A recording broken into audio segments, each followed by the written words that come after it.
আসসালামু আলাইকুম সবাইকে স্বাগত জানাচ্ছি আমাদের আজকের ক্লাসে। আমরা এখন আলোচনা করতে চাই হিমোলাইটিক ইউরেমিক সিনড্রোম নিয়ে, যেটাকে আমরা সংক্ষেপে HUS এভাবে বলি। সো হিমোলাইটিক ইউরেমিক সিনড্রোম আসলে এটা একটা ক্লিনিক্যাল একটা ট্রায়াড। সাধারণত বাচ্চাদের ক্ষেত্রে আমরা আসলে বেশি দেখি, বাট অ্যাডাল্ট পার্সনও হতে পারে, বাট বাচ্চাদের ক্ষেত্রে কমনলি বেশিরভাগ ক্ষেত্রেই দেখা যায় চিলড্রেন্স আর মোস্টলি এফেক্টেড। সো এখানে আসলে একটা ক্লিনিক্যাল ট্রায়াড আমরা আসলে মোস্টলি দেখি। কীরকম ক্লিনিক্যাল ট্রায়াড থাকে এখানে? একটা হচ্ছে আমাদের micro angiopathic haemolytic anaemia, micro angiopathic haemolytic anaemia. Second যেটা আমরা পাই সেটা হচ্ছে পেশেন্টের একটা থ্রম্বোসাইটোপেনিয়া থাকে, পেশেন্টের একটা থ্রম্বোসাইটোপেনিয়া থাকে, এবং আর একটা হচ্ছে পেশেন্টের এখানে আমরা দেখি AKI ডেভেলপ করে। সো এই তিনটা ট্রায়াড মিলে আসলে হিমোলাইটিক ইউরেমিক সিনড্রোম আসলে হয়, মোস্টলি আসলে চিলড্রেন অ্যাফেক্টেড হয়। কিন্তু যখনই এই ট্রায়াডটার কথা বলবো, এই তিনটা জিনিস আরও একটা কন্ডিশনেও পাওয়া যায়, সেটা হচ্ছে TTP, থ্রম্বোটিক থ্রম্বোসাইটোপেনিক পারপিউরা। এখন থ্রম্বোটিক থ্রম্বোসাইটোপেনিক পারপিউরাতে যে কাহিনীটা হয় সেটা হচ্ছে এখানে এই তিনটা জিনিস একসঙ্গে থাকবে, দ্যাট ইজ ট্রু, বাট এর পাশাপাশি এক্সট্রা আমি আরও কিছু ফিচার পাবো। সেটা কি? পেশেন্টের ফিভার থাকবে, পেশেন্টের নিউরোলজিক্যাল একটা ইম্পেয়ারমেন্ট বা সিমটম বা সাইন কিছু একটা থাকবে, নিউরোলজিক্যাল সিমটম বা সাইন কিছু একটা থাকবে। তাহলে থ্রম্বোটিক থ্রম্বোসাইটোপেনিক পারপিউরা আর হিমোলাইটিক ইউরেমিক সিনড্রোমের মধ্যে পার্থক্য করার উপায় হচ্ছে এই এক্সট্রা ফিচারগুলোর দিকে চেক করা। বিশেষ করে নিউরোলজিক্যাল ম্যানিফেস্টেশন সেটা আসলে হিমোলাইটিক ইউরেমিক সিনড্রোমে আসে না, সেটা থ্রম্বোটিক থ্রম্বোসাইটোপেনিক পারপিউরাতেই আসলে আসে। বাট আদারওয়াইজ এমনিতে এই তিনটা মিলে আমাদের আসলে হিমোলাইটিক ইউরেমিক সিনড্রোম। এখন প্রশ্ন হচ্ছে হিমোলাইটিক ইউরেমিক সিনড্রোম আসলে কেন হচ্ছে? এটার পেছনে রিজনটাকে আমরা দুই ভাগে ভাগ করতে পারি। একটাকে বলতে পারি প্রাইমারি হিমোলাইটিক ইউরেমিক সিনড্রোম, আর একটাকে আমরা বলতে পারি সেকেন্ডারি হিমোলাইটিক ইউরেমিক সিনড্রোম। আসলে সত্যি কথা বলতে ক্লিনিক্যাল সেটিংসে আমরা যতগুলো হিমোলাইটিক ইউরেমিক সিনড্রোম দেখি অলমোস্ট 99.99%ই আসলে secondary cause. Primary haemolytic uraemic syndrome is extremely rare, it is extremely rare. এখন প্রাইমারি হিমোলাইটিক ইউরেমিক সিনড্রোম আসলে কেন হচ্ছে? সো প্রাইমারি রিজনের পেছনে আমরা আসলে দেখি যে অ্যাকচুয়ালি এখানে কমপ্লিমেন্ট অ্যাক্টিভেশন যে পাথওয়ে সেইখানে একটা ইম্পেয়ারমেন্ট আছে। সেখানে আমরা দেখি যে অল্টারনেটিভ পাথওয়ে, যেটা আমাদের যে কমপ্লিমেন্ট অ্যাক্টিভেশনের যেই অল্টারনেটিভ পাথওয়ে, এইখানে আসলে একটা ডিসরেগুলেশন আছে। এখন ডিসরেগুলেশন কেন হচ্ছে? সেটা জেনেটিক কজ হইতে পারে, অ্যাকোয়ার্ড কজ হইতে পারে। জেনেটিক কজগুলো কি? যেমন আমাদের ফ্যাক্টর H, হ্যাঁ, তারপরে ফ্যাক্টর I, তারপরে ফ্যাক্টর B, হ্যাঁ, তারপরে কমপ্লিমেন্ট 3, এরকম আমাদের বেশ কিছু যেই প্রোটিনগুলো আছে যেগুলো আসলে আমাদের নর্মালি কমপ্লিমেন্ট অ্যাক্টিভেশনের পুরো ব্যাপারটাকে আসলে রেগুলেট করে। এইখানে কোনো একটা মিউটেশন হয়, একটা অল্টারেশন হয়ে গেছে। তো সেখান থেকে অল্টারনেটিভ পাথ হয়েতে একটা ইম্পেয়ারমেন্ট হবে, ডিসরেগুলেশন হবে, সেখান থেকে হিমোলাইটিক ইউরেমিক সিনড্রোম হতে পারে। এটা হচ্ছে জেনেটিক। আর অ্যাকোয়ার্ড কজ হচ্ছে ফ্যাক্টর H এর এগেনস্টে একটা অটো অ্যান্টিবডি তৈরি হয়, অটো অ্যান্টিবডি তৈরি হয়। সো এখানে আমি দেখবো যে অ্যান্টি ফ্যাক্টর H প্রডিউস হচ্ছে। সো সিমিলারভাবেই অল্টারনেটিভ পাথওয়েটা ডিসরেগুলেটেড হয়ে যাবে, সেখানে প্রাইমারি HUS হচ্ছে। সো এইগুলো আসলে অ্যাডাল্ট অ্যাটিপিক্যাল কেস। অ্যাডাল্ট বলবো কি না, বাট অ্যাটিপিক্যাল সহজ কথা, এটাকে কমনলি আমরা এগুলোকে আসলে দেখি না, এটা কমনলি দেখি না। সো এটা হচ্ছে প্রাইমারি কেস। এবার আসি secondary haemolytic uraemic syndrome. Secondary haemolytic uraemic syndrome actually common. এখন এটার সবচেয়ে কমনেস্ট রিজন হচ্ছে কোলাই দিয়ে যখন একটা ইনফেকশন হচ্ছে, তবে যে কোনো কোলাই দিয়ে হবে না, এটা হচ্ছে আমাদের শিগা টক্সিন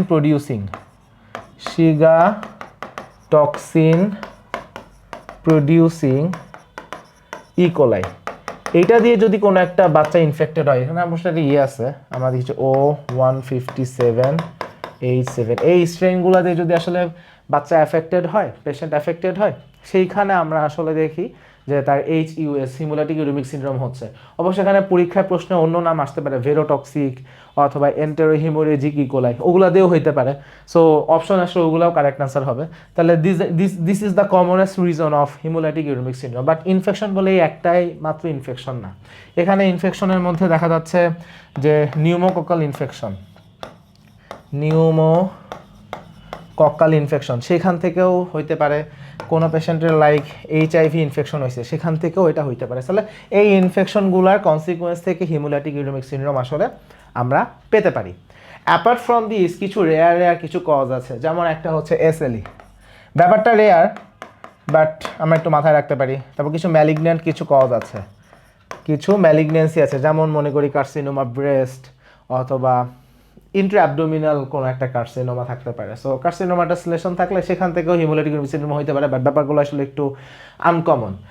এর পাশাপাশি আরেকটা কন্ডিশন নিয়ে একটু কথা বলা যায়, কিছু ড্রাগস হেমাটোলজিক্যাল ম্যালিগনেন্সি থেকেও কিন্তু হতে পারে। সো কিছু ম্যালিগন্যান্ট রিলেশন মাথায় রাখি। এবার সে ড্রাগসের মধ্যে সাধারণত দেখা যাচ্ছে যেগুলো কেমোথেরাপিটিক কিছু এজেন্ট আছে সেগুলার সাইড ইফেক্টস থেকে হতে পারে, যেমন সিসপ্লাটিন, তারপরে একটা নাম ক্যালসিনিউরিন ইনহিবিটর যেগুলো আছে, যেমন আমাদের সাইক্লোস্পোরিন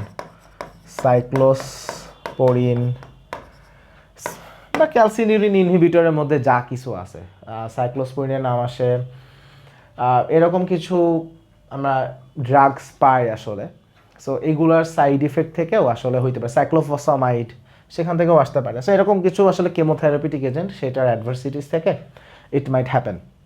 তাহলে হিমোলাইটিক ইউরেমিক সিনড্রোমে আমরা কারণগুলোকে মোটা দাগে অ্যাড্রেস করতে পারলাম। এখানে একটা জিনিস একটু বলি, সেটা হচ্ছে আমাদের এই যে হিমোলাইটিক ইউরেমিক সিনড্রোম হলো ইনফেকশন থেকে হলো, যদি এমন হয় যে ইকোলাই থেকে ইনফেকশন থেকে হয়েছে, এটা ট্রিটমেন্টে কখনো আমরা অ্যান্টিবায়োটিক্স দিব না। অ্যান্টিবায়োটিক দিলে পেশেন্টের কন্ডিশন আরও খারাপ হবে, কারণ অ্যান্টিবায়োটিক দিলে যেটা হবে ব্যাকটেরিয়াগুলো মরে যাবে, তাদের ব্যাকটেরিয়াগুলো মরে গেলে তাদের যেই এন্ডোটক্সিনগুলো আছে সেগুলো রিলিজড হয়ে গেলে পেশেন্টের কন্ডিশন আরও খারাপ হয়ে যায়। সো এই জন্য আমরা এখানে অ্যান্টিবায়োটিক্স দিতে পারবো না যদি ইনফেকশিয়াস রিজন থেকে হয়, ইকোলাই থেকে হয়। এখন তাহলে কথা হচ্ছে যে এই সকল পেশেন্টের ক্ষেত্রে ইনভেস্টিগেশনের ক্ষেত্রে আমরা কী কী পাইতে পারি। সো ডেফিনেটলি পেশেন্টের এখানে আমরা অ্যানিমিয়া পাচ্ছি, micro angiopathy, haemolytic anaemia. So haemoglobin level কম থাকবে।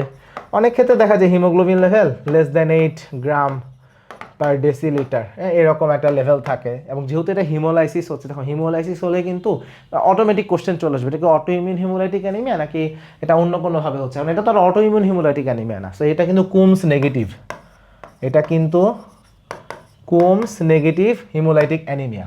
এখন আমি যদি এখানে একটা পেরিফেরাল ব্লাড ফিল্ম করি, তাহলে আমি কি দেখব, ফ্র্যাগমেন্টেড রেড সেল পাওয়া যাবে, তাই না, সিস্টোসাইট। সো আমি এখানে সিস্টোসাইট পাচ্ছি, ফ্র্যাগমেন্টেড রেড সেলগুলোকে পাচ্ছি। সো ইনভেস্টিগেশনে এটা পাচ্ছি। এর পাশাপাশি সিবিসিতে আমি দেখবো যে প্লাটিলেটও কম, আমি দেখবো যে এখানে লো প্লাটিলেট কাউন্ট। তাহলে রিগার্ডিং অ্যানিমিয়া এই ইনফরমেশনগুলো আমার জন্য খুবই এসেনশিয়াল, বিকজ এই ডাটা দিয়ে পরীক্ষায় প্রশ্ন আসবে, খুব ফ্রিকোয়েন্টলি আমরা এটাকে হতে দেখি। এখন এই পেশেন্টের ডেফিনেটলি একেআই ডেভেলপ করবে, রাইট। সো যখন একেআই ডেভেলপ করতেছে, সাধারণত একেআই থাকলে পেশেন্টের আমি দেখবো সেরাম ক্রিয়েটিনিন ফল করছে, সেরাম ক্রিয়েটিনিন বেড়ে গেছে, ইজিএফআর ফল করবে, সেখানে সেরাম ইলেকট্রোলাইট ইমব্যালেন্স ডেভেলপ করবে। সো একেআইয়ের জন্য সেই ফিচারগুলো তো ডেফিনেটলি সেখানে থাকবে। এখন এর বাইরে আমরা কী কী ইনভেস্টিগেট করতে পারি, সেটা হচ্ছে এটিওলজিটাকে আইডেন্টিফাই করার জন্য আমরা একটা স্টুল স্যাম্পল কালেক্ট করতে পারি। একটা স্টুল স্যাম্পল কালেক্ট করে কালচার অ্যান্ড সেন্সিটিভিটি চেক করে দেখলাম যে ইকোলাই আছে কিনা, বা এন্টেরোটক্সিজেনিক ইকোলাই কিনা সেটাকে দেখলাম, বা শিগা টক্সিন আছে কিনা। শিগা টক্সিনকে আইডেন্টিফাই করার জন্য আমরা পিসিআর করতে পারি। সো এই টেস্টগুলো আমরা আসলে করতে পারি। তাহলে শিগা টক্সিনকে করার জন্য আমরা পিসিআর করলাম, স্টুল থেকে না, শিগা টক্সিনকে বের করার জন্য আমরা পিসিআর করতে পারি, এটা ব্লাড থেকে স্যাম্পল কালেক্ট করব। আবার স্টুল স্যাম্পল কালেক্ট করে আমি এগুলোকে দেখলাম। সো এইগুলোকে আমরা আসলে তাহলে চেক করতে পারি, দিস ক্যান বি ডান।